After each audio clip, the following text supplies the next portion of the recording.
예로부터 우리 선조들은 집집마다 고유의 술을 빚었다. 이를 가양주라 한다. 집집마다 가풍과 분위기가 다르듯 술맛 또한 달랐다. 왜 우리는 이처럼 집집마다 술을 빚은 것일까?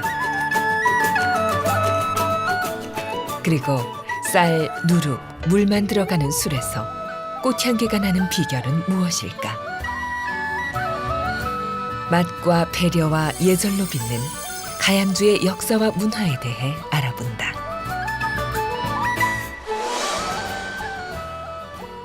안녕하세요. 주혜경입니다.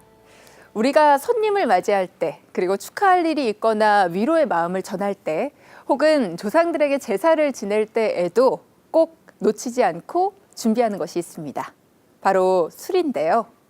특히 제사상에 올리는 술은 지금이야 공장에서 나오는 것들로 대신하고 있지만 옛날 우리 조상들은 꼭 집에서 빚은 술로 조상들에게 제를 올렸다고 합니다. 우리는 예로부터 각 집마다 고유한 방식의 가양주 빚는 문화가 있어 왔습니다. 현장 탐방 기류의 우리 역사. 오늘 이 시간에는 전통 가양주의 역사와 문화에 대해서 자세히 알아보도록 하겠습니다.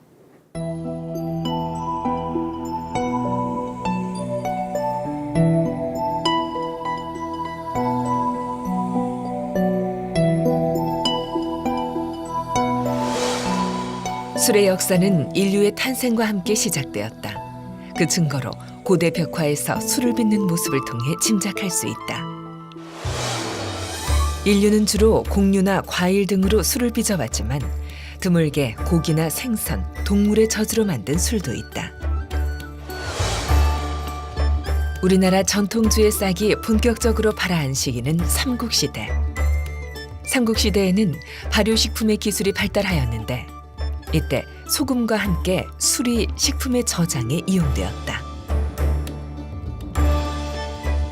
고려시대에는 몽골군이 침략하여 소주를 갖고 들어와 고려 사회에 퍼지기 시작했다.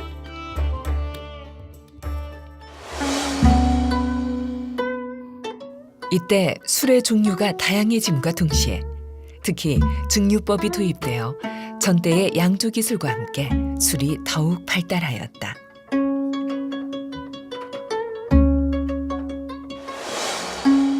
조선 중기부터는 각 지방이나 집안마다 고유의 가양주들이 본격적으로 등장하기 시작했다.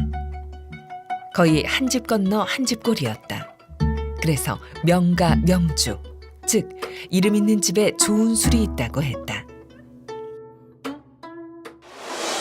네, 오늘 전통 가양주의 역사와 문화 등 모든 것들을 알려주실 분 모셨습니다. 한국전통주연구소의 박록담 소장님 자리하셨어요. 네, 안녕하세요. 네, 안녕하세요. 반갑습니다. 네, 반갑습니다.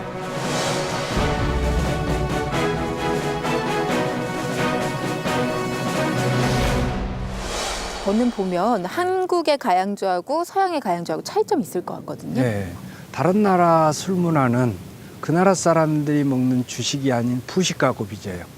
빵을 먹으면서 포도 갖고 빚고 빵을 먹으면서 용설란이나 당밀 갖고 빚고. 그런데 우리는 쌀을 주로 주식의 형태로 가져왔잖아요. 그 쌀을 가지고 술을 빚는다는 점에서 가장 독특한 문화를 갖고 있는 건데 그 재료 갖고 술을 빚었으니까 전통주, 특히 가양주는 무엇보다도 우리한테 가장 알맞는 술인 거죠. 그 점에서 우리 술의 차별성이라든가 고유성이 드러나는 겁니다. 네, 방금 말씀하신 과학성이라든가 전통성 이런 것들을 오늘 쭉 한번 같이 얘기를 나눠보면 좋을 것 같아요. 네. 자, 그러면 선생님과 함께 출발해 볼까요? 저쪽으로 가시죠. 네, 그렇죠.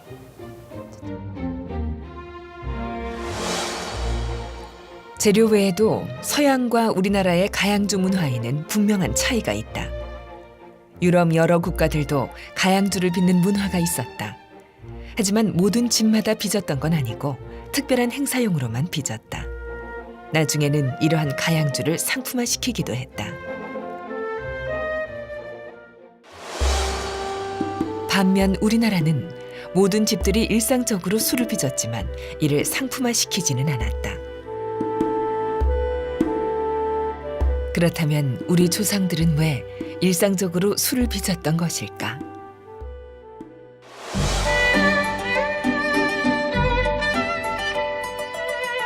유교 사상이 사회 전반을 지배했던 조선시대.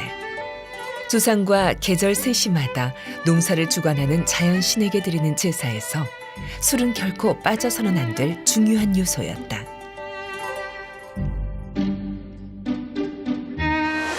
특히 1년 12달, 매 절기마다 명절이 있는데 이때에도 집에서 정성껏 빚은 술을 상 위에 올렸다.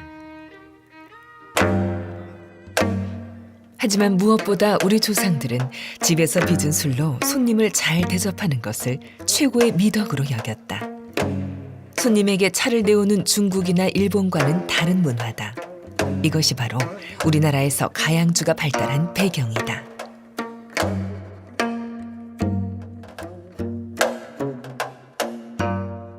그 손님이 좋아하는 술을 대접하는 것이 예의잖아요. 그렇죠? 그러니까 거기에 맞는 술을 대접을 하다 보면은 여러 가지 방법으로 빚게 되는 건데 집집마다 솜씨가 다 다르거든요. 똑같은 지역에서 똑같은 쌀 가지고 똑같은 누룩을 띄워서 술을 빚는데도 맛이 다 다르고 향도 다르고 이게 이제 우리는 솜씨라고 표현을 하는데 그 집안만의 물맛이 있는 거고요. 그 집안만의 환경에 따른 미생물 양상이 달라지는 거죠. 우리나라 전통주의 기본 재료는 단 3가지. 물과 누룩과 쌀이다. 셋 다 특별히 맛이 있거나 향이 좋지도 않다. 하지만 이 3가지를 혼합했을 때 신기하게도 없던 맛과 향과 알코올이 생겨난다.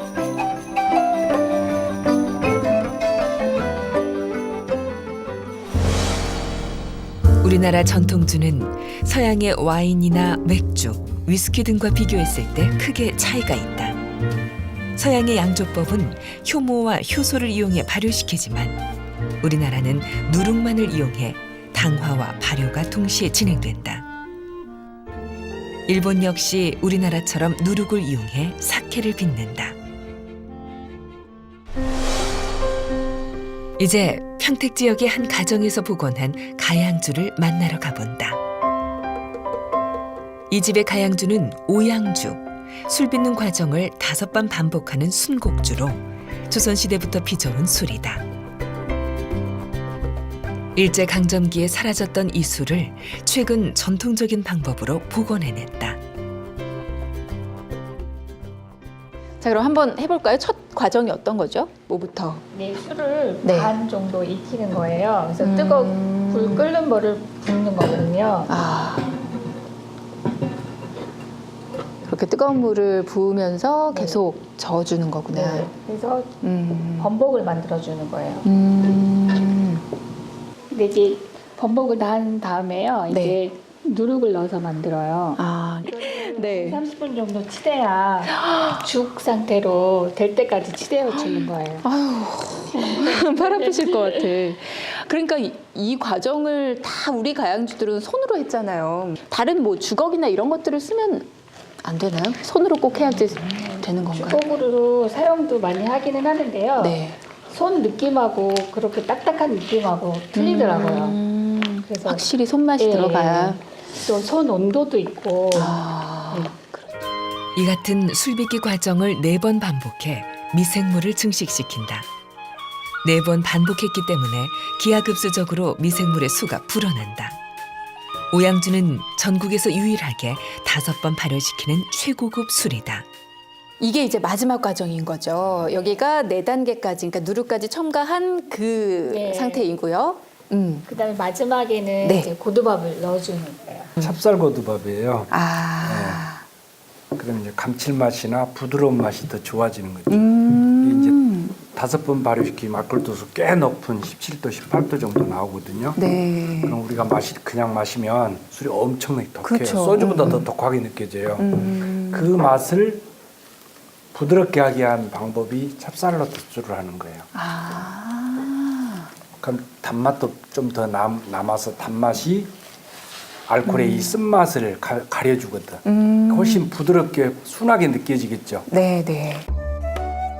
이렇게 마지막으로 고두밥을 넣어주면 본격적으로 발효가 시작된다.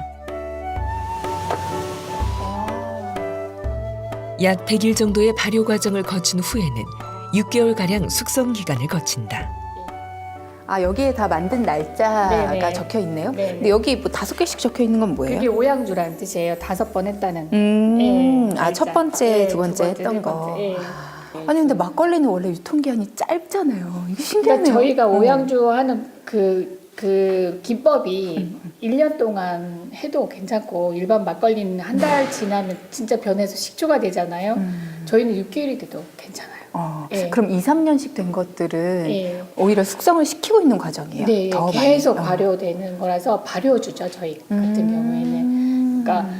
그러니까 저희 우리나라에 이제 유일하게.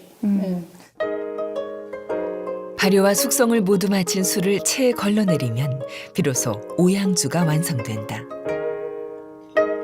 이때 막 걸은 술은 탁주 또는 막걸리라 하고 위에 맑게 뜬 술은 청주, 증류해서 내리면 소주가 된다.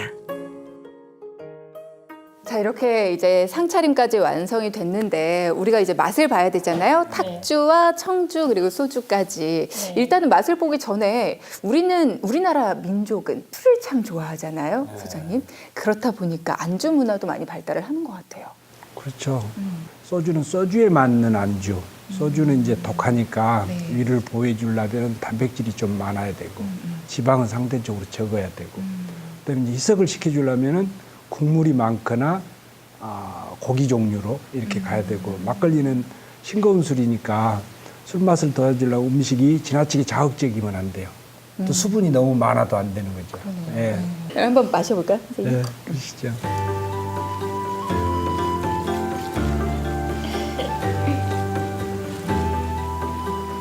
이게 진짜 시중에 파는 막걸리랑은 맛이 전혀 다르네요. 그렇죠. 예. 이게 마실 때는 참 부드러운데 마시고 나니까 이 뒷심이 상당히 강해요. 네. 그러네요. 그리고 먹는 김이 아주 크리미하다고 그럴까 부드러워서 아주 후미가 좋습니다. 네. 그러니까 이게 향도 좋고. 되게 나죠. 향을 집어넣은 게 아니거든요. 그러니까요. 예, 과일향이나 이런 게 나요. 한 가지 향이 아니라 복합적으로 나요. 그 과정이 아까 범벅으로 여러 차례 해주면 효모가 좋아하는 그런 먹이를 넣어주면 효모도 기분이 좋아서 알코올을 좋게 만들고. 한편 우리 전통주는 크게 몇 가지 종류로 나뉜다. 먼저 쌀 등의 곡물에 누룩과 물을 섞어 발효시키는 양조 곡주와 이를 증류시킨 증류주.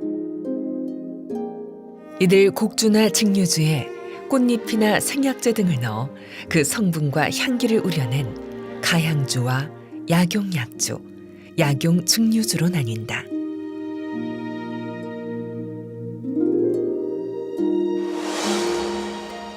이제 술 익는 향기를 따라 충북 청주의 또 다른 집을 찾아가 본다.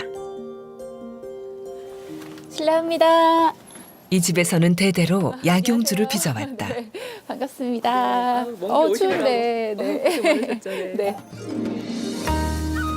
신선주는 12가지의 한약재를 달인 물에 찹쌀 고두밥과 누룩을 함께 넣어 빚은 약용주다. 지난 1991년 지방 무형문화재로 지정되었다. 이 술은 조선시대 선비사회에서 그 명성이 자자하여 경상감사가 흥선대원군에게 진상하기도 했다.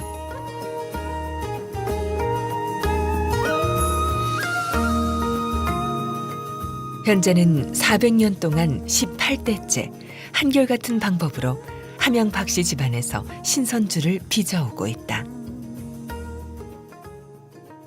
앞에 보니까 재료가 이렇게 준비가 되어 있는데 약재가 일단 눈에 띄어요. 굉장히 많네요. 그렇죠. 이게 예전에 그 동의보감을 보고서 이제 저희 증조부께서 제조를 하신 건데 이제 숙지왕, 그 육계, 계피, 인삼, 감국 그 국화 중에서도 또 술을 빚을 수 있는 거하고 차를 빚을 수 있는 국화가 따로 있어요. 그래서 뭐 여러 가지 구기자, 우술 거의 몸에 좋은 약재인데 어른들은 뭐 보약주라고 하셨었으니까 집에서는 그리고 또 다 이렇게 장수하시고 이제 할머님도 그리고 거의 100세 가까이 다 사셨어요. 근데 그 대신 이거 뭐 과음하거나 그러지는 절대 않았었어요. 이제 본격적으로 신선주 빚는 과정을 살펴보자. 먼저 고두밥을 만들기 위해 100번 가깝게 쌀을 씻어 8시간가량 불려놓는다. 불린 쌀은 시루에 옮겨 담아 장작불에 1시간 가까이 쪄낸다. 이 쪄낸 고두밥은 넓게 펼쳐 식힌다.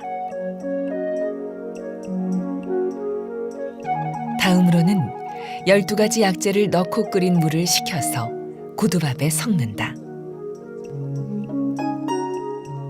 뜨거운 물을 부으면 효모가 건강하지 않고 밥알이 많이 풀어지기 때문이다. 여기에 다시 누룩을 섞어 약 1시간가량 치댄다. 거의 1시간 정도 또 이렇게 혼합. 그러니까 손에 느껴지는 감각으로 하시는 거잖아요. 이게 그죠? 그 똑같은 레시피로 해도 맛이 그때그때 계속 달라요. 이제 온도나 이제 계절에 따라서도 다르고 뭐 온도나 뭐 사람 성향이나 따라서도 많이 달라요. 지금 이제 그 혼합시켜주는 게 발효를 좀 더 촉진시켜주려고 하는 거예요. 예, 그러니까 지금 그대로 넣어도 되는 건데. 네. 아, 그렇구나. 이제 다음 과정은 뭔가요? 네, 이제 요거를 다 혼합된 거를 이제 항아리에 입항해 갖고서 숙성을 이제 3일 이상 숙성을 해야 돼요. 아, 네, 3일 이상 숙성. 네. 숙성할 때 냄새가 많이 난다. 이제 한 이틀 정도, 48시간 정도 지나면 이제 서서히 끓기 시작을 해요. 그래서 이렇게 옆에 가서 가만히 들어보면 톡톡 소리가 나. 근데 뭐 어떤 사람들은 이게 소나기 소리 같다고도 하고 파도 소리 같다고도 하고. 100일 동안 숙성 기간을 거친 탁주가 막 완성되었다. 이 탁주에 용수를 박아, 즉 거름망을 대고 걸러내면 신선 약주가 된다. 이를 다시 소주고리를 놓고 가열해서 내리면 전통 소주가 된다. 물은 섭씨 100도씨에서 끓는데 에틸 알코올은 78도씨에서 끓기 때문에 물보다 먼저 에틸 알코올이 기체가 된다. 날아오른 기체는 냉각수와 만나 액체로 변환되어 소주고리를 타고 내려온다.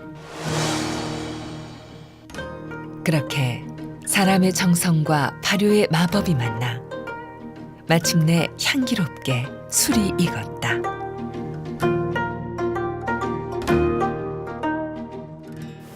그러면 제가 한번 먹어보도록 하겠습니다, 선생님. 일단은 술안주니까 술을 먼저. 저는 소주로.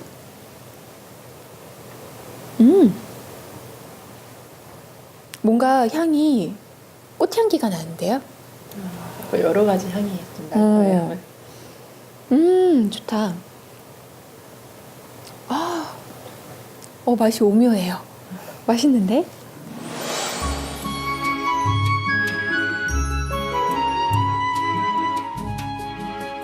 충남 당진에 가면 꽃향기를 가득 품은 명품 술을 맛볼 수 있다.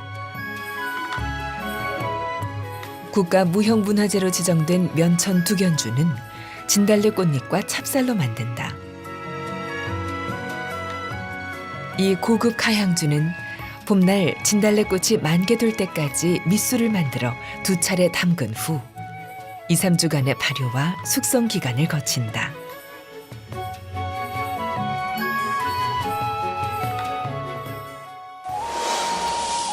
면천 두견주 역시 술을 빚는 과정은 비슷하다. 다만 재료에서 진달래꽃을 섞는다는 차이점이 있다. 지금 이 단계는 밑술을 이용해서 덧술 담기 작업을 하는데요. 덧술에는 진달래 꽃잎, 고두밥, 물, 누룩이 첨가되고 있습니다. 저희 면천 두견주는 이양법으로서 밑술을 빚는 이유는 안전한 술을 담기 위해서도 있겠지만은 요즘 현대인들이 누룩 냄새의 이치감을 없애주고 우리가 원하는 도수를 높이기 위해서 번거롭더라도 밑술 작업을 하고 있습니다. 면천 두견주는 진달래 꽃잎과 누룩, 찹쌀 외에 달리 들어가는 것이 없다. 하지만 예로부터 백약지장, 즉 모든 약 중에서 제일 가는 것이라고 일컬어질 정도로 그 양리작용이 뛰어나다. 여기 이 술은 저희가 고두밥을 쪄서 약 60일 정도 지금 발효되고 있는 상태의 술입니다. 보통 며칠 정도 발효시키나요? 저희가 70일 정도 발효를 시킨 다음에 이거를 맑은 물만 떠서 다시 30일 정도 숙성을 시키고 있습니다.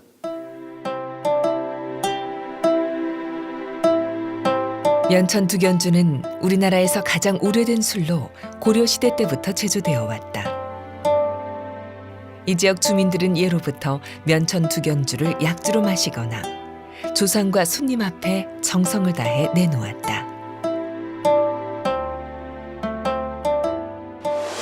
면천 두견주는 마셔본 분들은 아시겠지만 이 높은 도수에도 불구하고 목 넘김이 부드러우며 우리 현대인들이 조금 전통주에서 나는 누룩 냄새의 이치감을 많이 없애줌으로 인해 가지고 남녀노소 누구나 마시기 편한 술로 인식이 되어 있습니다.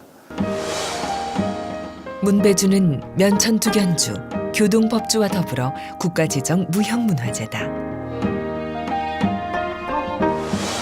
지난 2000년 문배주는 남북 정상이 처음으로 마주 앉아 식탁에 올라 분위기를 훈훈하게 했다. 문배주는 밀누룩에 좁쌀과 수수, 단 3가지 재료로 술을 만드는데 2번 덧술을 해서 만드는 순수 증류주다.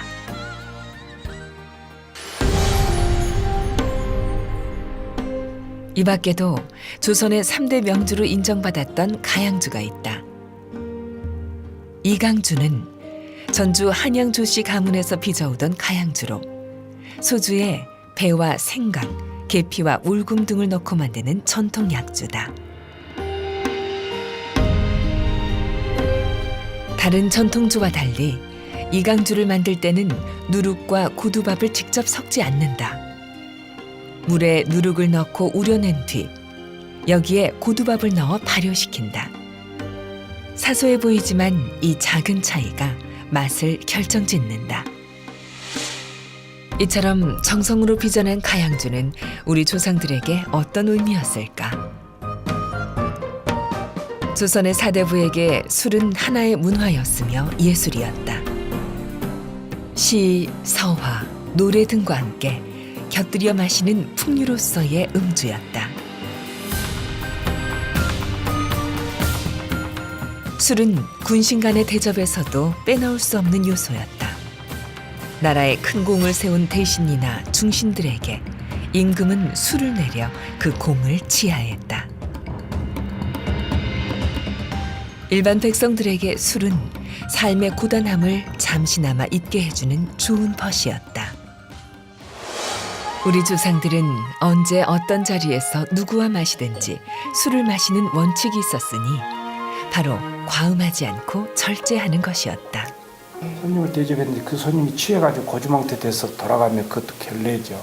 그러니까 적당히 즐기고 기분 좋을 정도까지만 마시는 술 문화가 우리나라에만 있는 가양주 문화예요. 네. 기분 좋은 그렇죠. 정도까지만 네. 마시는 게 우리의 가양주 문화다. 그런데 이제 사람이다 보니까 그렇게 안 되잖아요. 넘치죠. 한 사람 넘치게 예, 마시게 예. 되고 그걸 줄이기 위해서 절주하는 방법을 또 수단을 동원하기도 해요. 어떤 수단들이 동원이 그게 이제 됐나요? 술을 가득 채우면 네. 술이 사라져 버려요. 못 마시게. 술이 사라진다고요? 네. 그래서 술을 적당량만 채워서 마시도록 하는 그런 방법도 마법인가요? 그러니까 이게 술잔을 어느 정도껏 채워야지 가득 채우면 술이 사라진다. 그렇죠. 네, 실험을 어떤 한번- 원리죠? 이게 이제 가운데에 봉이 올라와 있잖아요. 네네. 여기 조그만 구멍이 있어요. 아. 구멍이 있어요. 그 선을 넘어가면 밑에서 공기가 빨아들여 버려요. 그럼 술이 빠져서 구멍이 있네요. 새버리는 오. 거죠. 그러니까 신기하네요. 지나치게 많이 마시지 말라. 술을 경계해라. 술잔의 70% 이상을 채우면 술이 모두 밑으로 내려가 버리는 잔. 이를 계영배라 한다. 그런데 어떻게 잔에 술이 가득 차면 저절로 새어버리는 걸까? 계영배에는 놀라운 과학적 원리가 숨어 있다. 이는 사이펀의 원리와 유사하다. 사이펀이란 한 곳에 있는 액체를 위로 끌어올려 더 낮은 곳으로 옮기는 장치다. 그런데 이러한 가양주 빚기 전통은 언제 어떻게 사라진 걸까?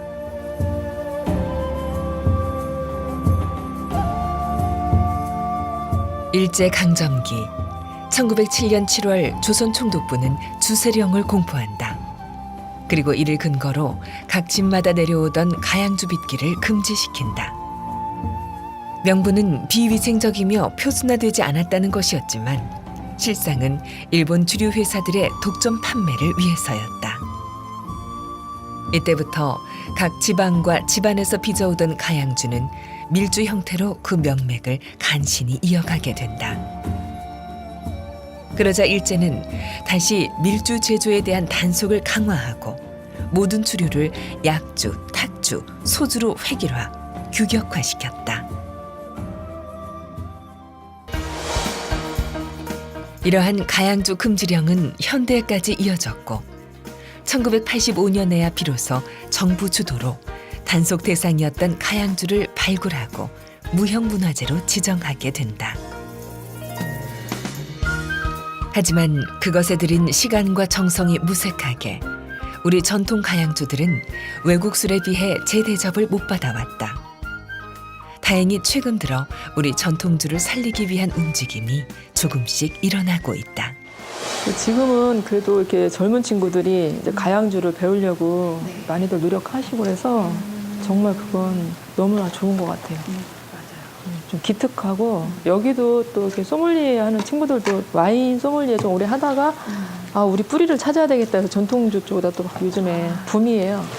사실 그동안 우리가 오해를 했던 게 뭐 막걸리나 소주, 우리가 마시고 있는 그런 술들을 우리의 전통주다라고 생각을 했었거든요. 그런 부분을 아마 오늘 방송 보신 분들은 충분히 이제 다르구나라는 걸 아셨을 것 같고 앞으로는 더욱더 발전하는 그런 한류 문화 콘텐츠로서도 우리의 전통주가 좀 자리 잡았으면 좋겠다는 그런 생각이 듭니다. 네. 네. 우리 술의 역사도 그렇지만 무엇보다도 마음이 담긴 정성과 마음이 담긴 문화거든요. 네네. 이제는 우리가 우리 국력도 이만큼 커졌으니까 우리 것을 이제 자랑스럽게 좀 얘기를 할 수 있었으면 좋겠어요. 그렇죠. 네. 그게 한류의 본질이 아닌가 싶거든요. 네. 네, 전통주가 한류의 새로운 문화 콘텐츠로 자리 잡아서 새로운 바람을 일으키길 바라면서 오늘 수고 많으셨습니다, 선생님. 수고하셨습니다. 네, 고맙습니다. 네. 가양주는 조상에 대한 공경의 의미로 선비들 사이에서는 풍류의 하나로 백성들에게는 삶의 시름을 잊게 해주는 존재였다. 무엇보다 가양주는 내 집에 찾아온 손님을 극진히 대접하기 위한 배려의 표시였다. 그렇게 우리 전통주는 사람과 사람 사이를 향기롭게 했다. 예로부터 우리 조상들은 술 한 잔을 마셔도 넘치지 않게 그렇게 늘 절제하면서 마셨다고 하죠. 삶을 살아가는 데 있어서도 마찬가지였습니다. 절제하는 것, 그리고 넘치지 않게 살아가는 것을 지혜로운 삶의 하나의 미덕이라고 생각을 했죠. 현장 탐방 기류의 우리 역사, 다음 이 시간에도 또 다른 멋스런 역사의 현장에서 여러분 찾아뵙겠습니다. 함께해 주신 여러분 고맙습니다.